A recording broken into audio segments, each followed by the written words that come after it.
ฟ้องกับจิโบเป้ลงรถป้ารถค่ะ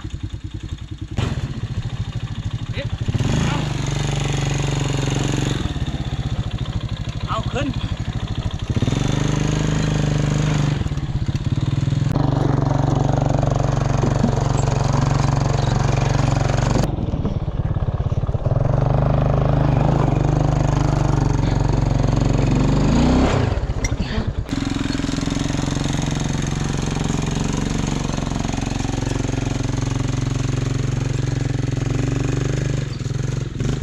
คนทักทายสบายดียามเสาร์นะ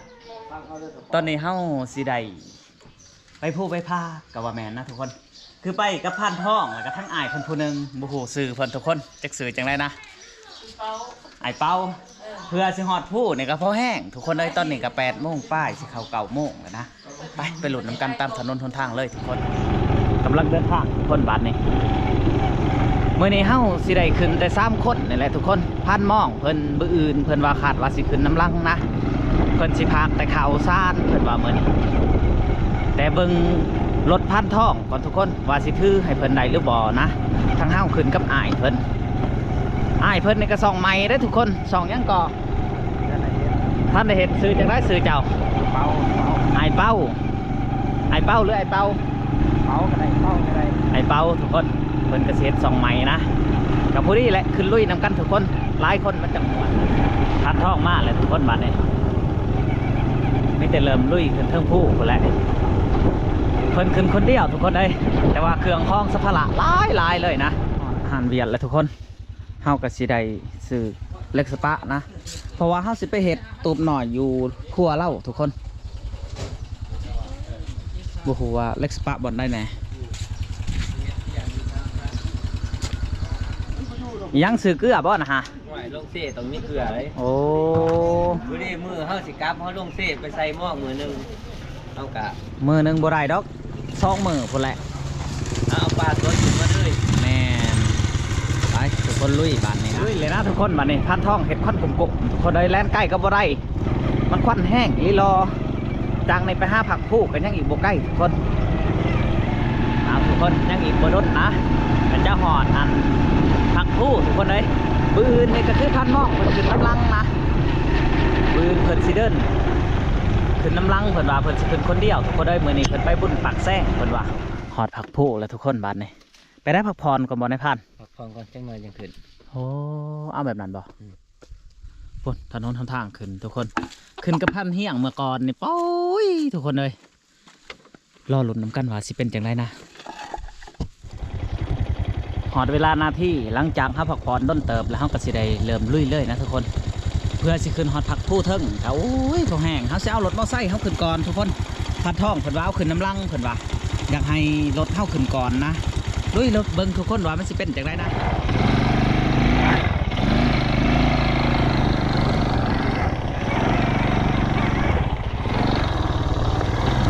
ลุยใหม่แล้วนะทุกคน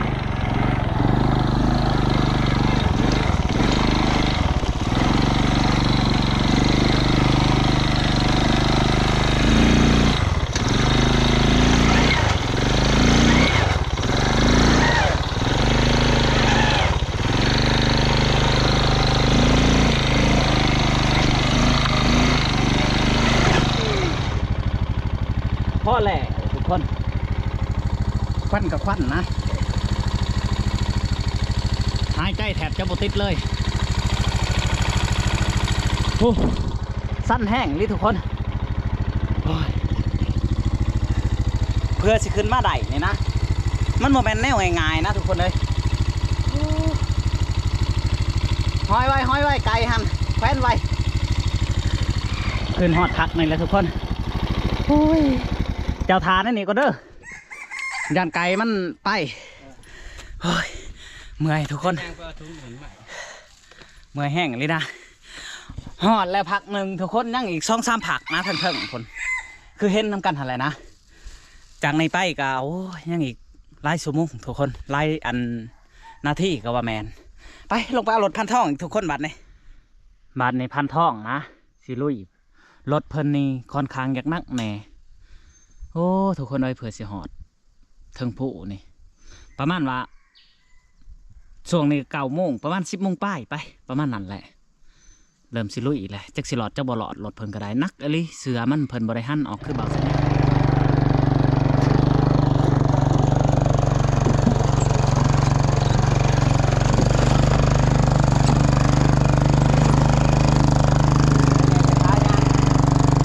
ขาเพิ่นยาวเด้อทุกคนเลย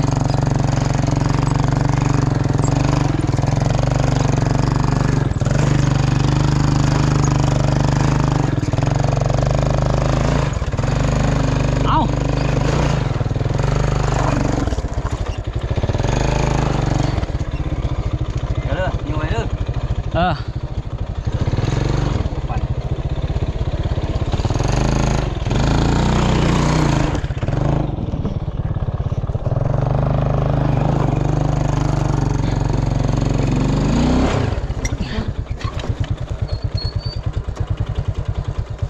ตายมั้ง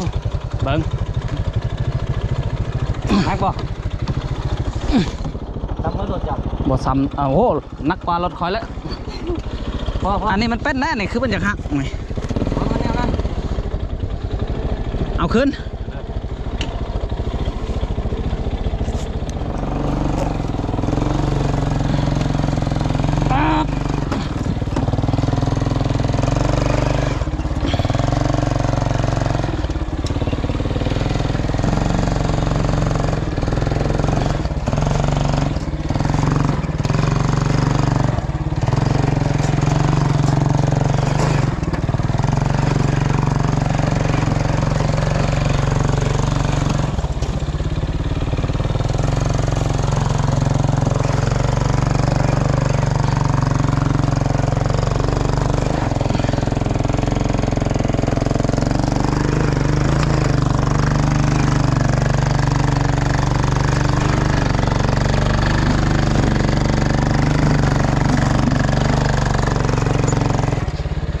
เคยได้บ้านนึง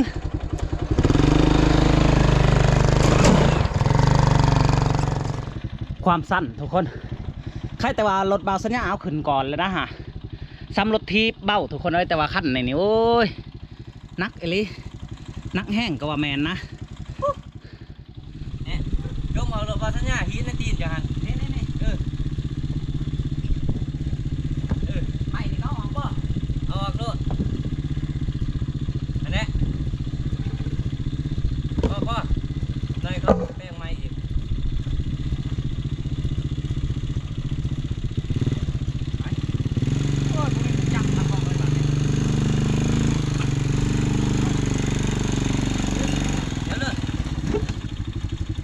ปี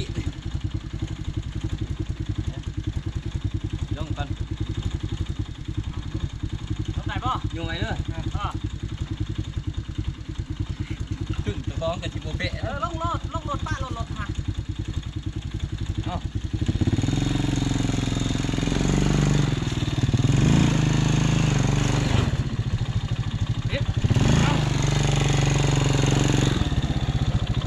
เอาขึ้น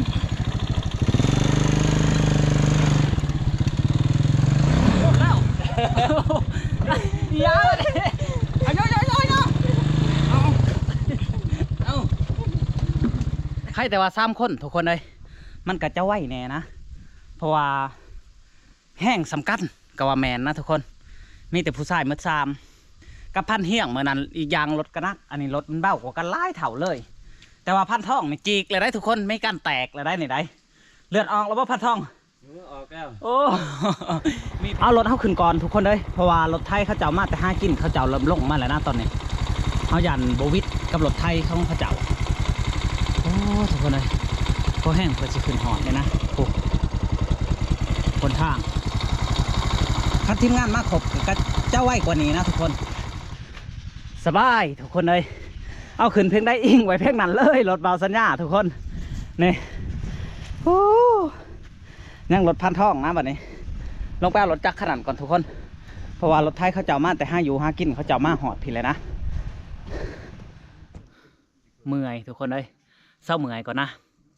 เพราะว่าให้รถเขาเจ้ามาแต่5 กินให้เขาเจ้าลงก่อนทุกคนเฮาพักผ่อนเนี่ยประมาณว่า20หรือว่า30 นาทีเฮาจังสิได้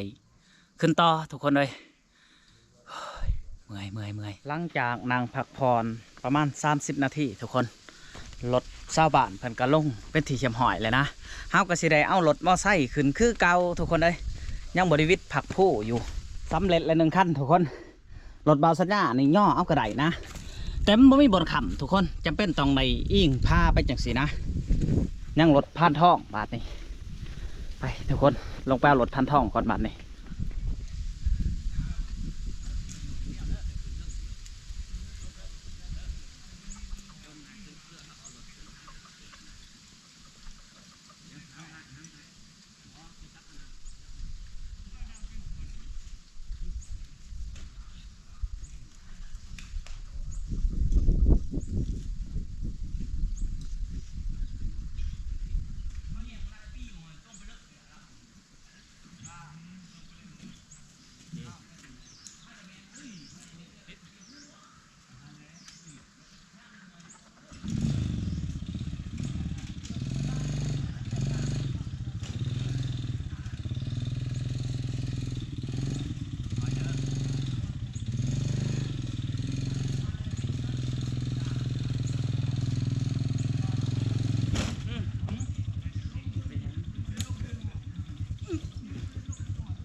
ปิดเนาะปิดกุญแจเนาะ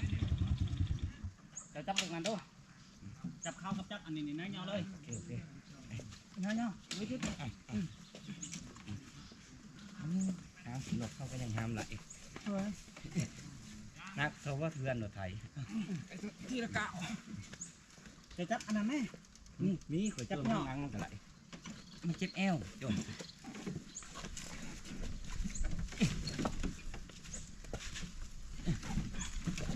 เอาเงาเ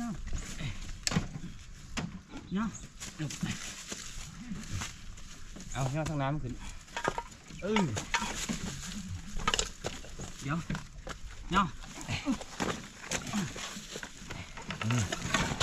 โย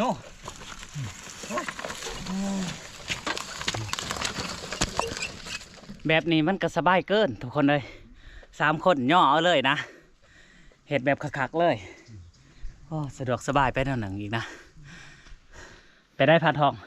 คักอยู่บ่ โอ้เบิดเท่านั้น มาสุดนานี่ค่ะถ้ามา3คนนี่ขี่รถจักรดีกว่า2คนก็ได้นะนอพันทองมา3มา4เขามาครบทีมงานขี่รถจักรมันนี่แห้งง่ายย่อเลยดื้อทิมเบิดโอ้ยทานมองเพิ่นก็ว่าอยากไล่รถจักรขึ้นมาคือกันแต่ว่าเพิ่นสิขึ้นมามื้ออื่นน่ะเพิ่นมาผู้เดียวเพิ่นเอาขึ้นบ่ได้เพิ่นว่าสิย่างเอาวิกนาหรือว่าสุดนากะว่าแมนไปรอหลุดน้ำกันทุกคนยังอีกพักหนึ่งนอพันทอง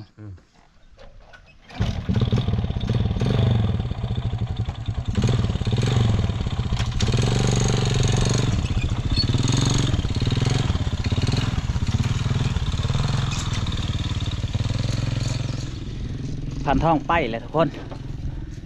บัดนี้มอไซค์ห่างเข้าอีกลุยต่อนะยังอีกพักผู้พักหนึ่งกะสำเร็จเสร็จสิ้นเลยในการเดินภูเขากะว่าแมนอยู่เทิงในซ้ำทางออกหน้าทุกคน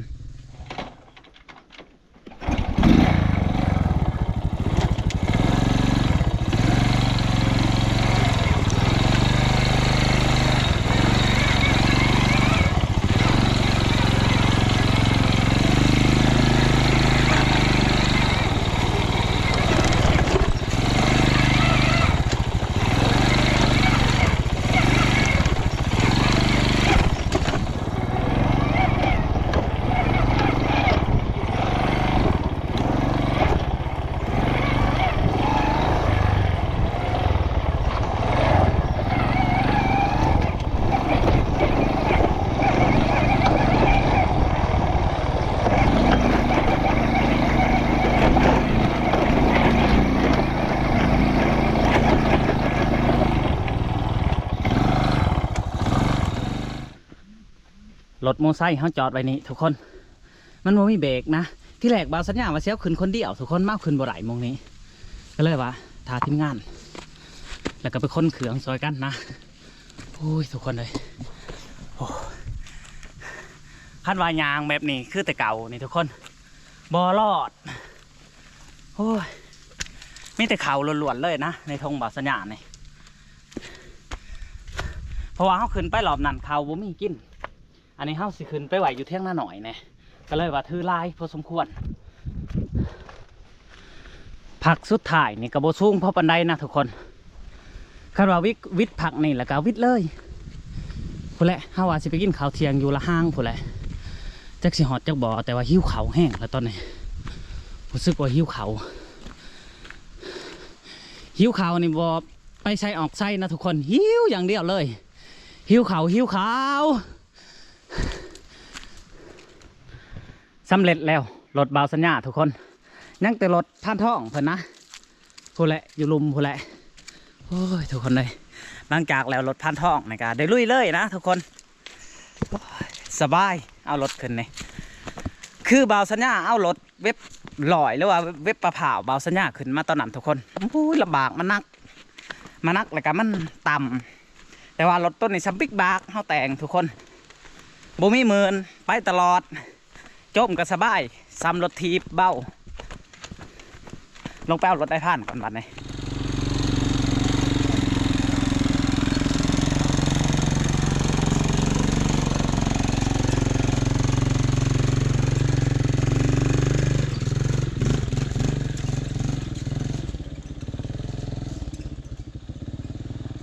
พอดีสำเร็จเสร็จสิ้นในการปีนผู้ทุกคนเลยหิวเข่ากับหิวนะแต่ว่าเฮาสิได้เดินทางไปละห้างพุ่นแหละไปหากินข้าวกินหนามอยู่พุ่นคันจะกินในนี่ก็กินได้อยู่แต่ว่าหนามเฮาบ่มีจักหยดเลยนะหนามนี่มันมืดเลยไปป่ะนี่ลุยน้ำกันเลยทุกคนสบายขึ้นฮอตเทิงเลยทุกคนเลยแต่ว่าขึ้นมาฮอตเทิงนี่ลำบากมันดินทรายนี่ค่อนข้างอยากลายนะอันตรายขนาดบรรยากาศจากหนาวขึ้นอยู่เทิงนี่หากินละแทบจะลำบากเลยนะท่านว่าล่มนี่ไปต่อไกลกับโบเขาจักเป็นจังได้ท่านว่าล่มเลยเดินทางมาหอดน้ำเลยทุกคนพุ่นเอาอยู่เทิงผมมันไซในท่านโอ้เอาอยู่เทิงผมเลยในนี้ไม่จะฝุ่นเลยรถท่านท่องลงก่อนทุกคนให้คนไปตักมาอยู่ฝุ่นนะเอาบอลใช้รถจากนี้ไปห้าละห้างก็ยังบุกใกล้นะตอนนี้เฮากระทาผ่านท้องแถทุกคนอยู่ทงหน้าหน่อยทงหน้าใหญ่นี่แหละทงหน้าที่บ่าวสัญญาว่าหันเฮามาส่วงหากรนี่ทุกคนส่วงน้ำไล่ๆนะรถพันเฮี้ยงใต้มุงหันเลยทุกคนเฮาได้อยู่กลับคืนนะคิดว่าน้ำบ่เลิกได้ทุกคนเพียงนี้เพียงกลางค่าน้ำแถวนี้เพียงบอลเพียงแอวก็มีแมงดาเนี่ยอุ้ยลายลิ้นแมงดานี่แม่นเอาเป็นกระทั่งกระไดแต่ว่าน้ำบกแบบนี้บุหัวมันไปอยู่ไซนะหรือว่ามันน่าจะอยู่ตำหู้บ่ตำหู้แม่นโตอยู่ตำหู้ก็มีโตอยู่ต้นไม้ย่างก็มีแม่นบ่โดยเป็นยังจังหวะอยู่ต้นไม้ย่างคือไม้ย่างนี่มันมีก้นไม้และมันมีหนามด้วยหันแมงดามันจะบินขึ้นไปอยู่ในหันส่วงยามพ้นมันจังบินลงมาทาผ่านท้องจนเมื่อยทุกคนเลยประมาณ15 นาทีได้เนาะแม่นกำลังมาหอดทุกคนกำลังมาหอดพู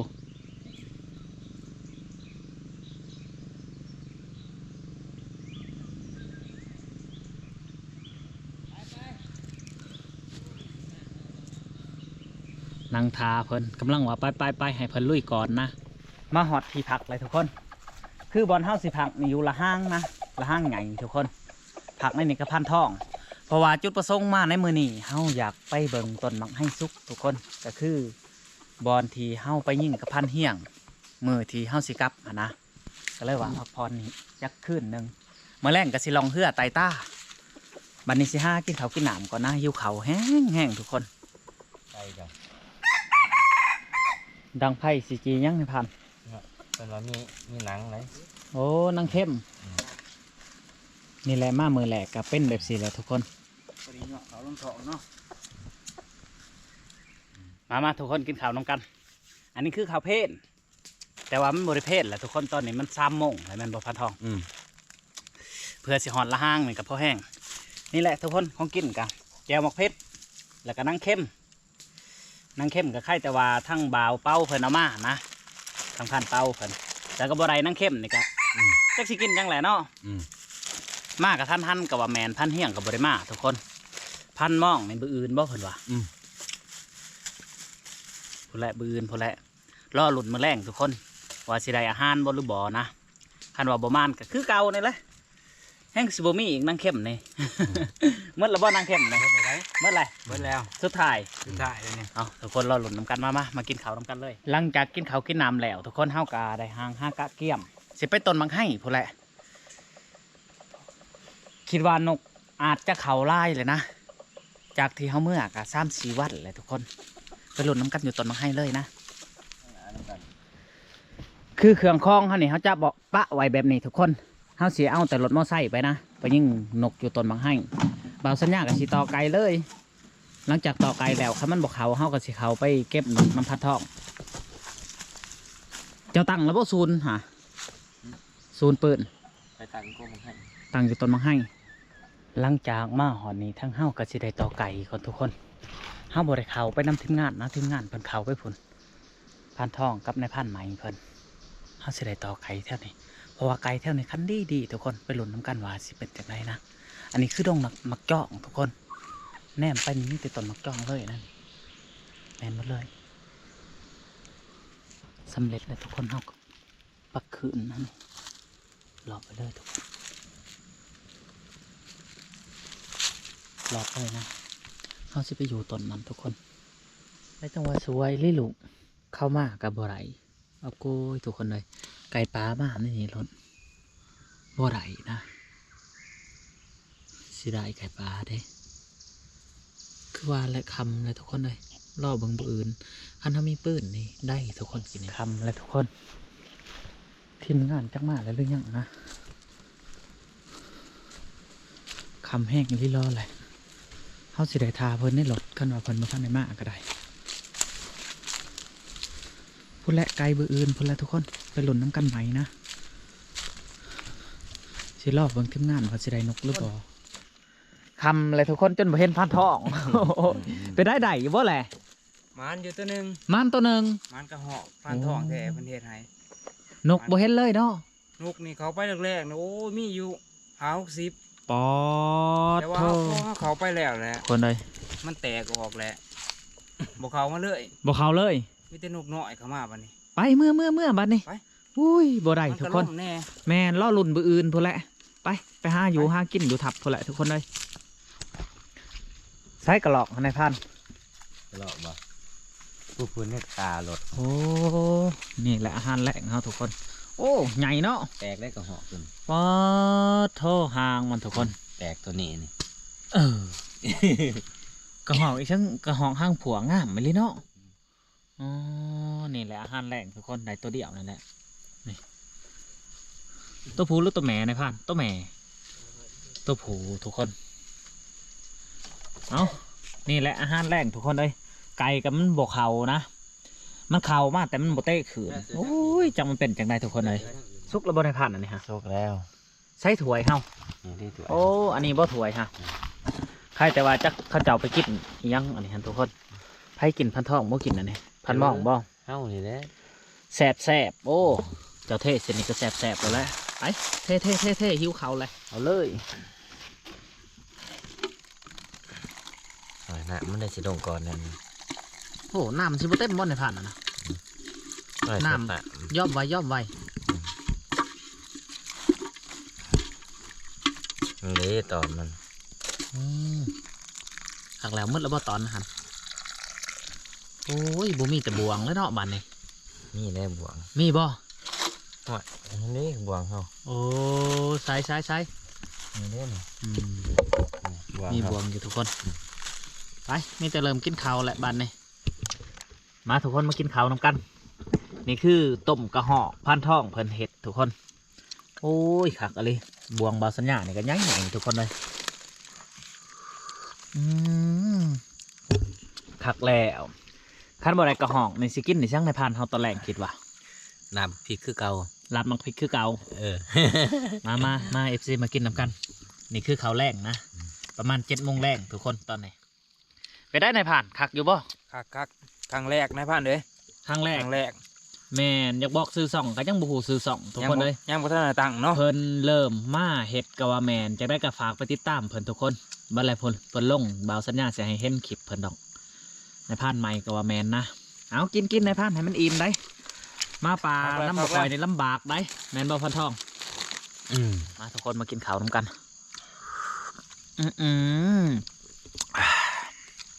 ผักลีทุกคนเลยนี่นั่งกรอบกระหอกนะ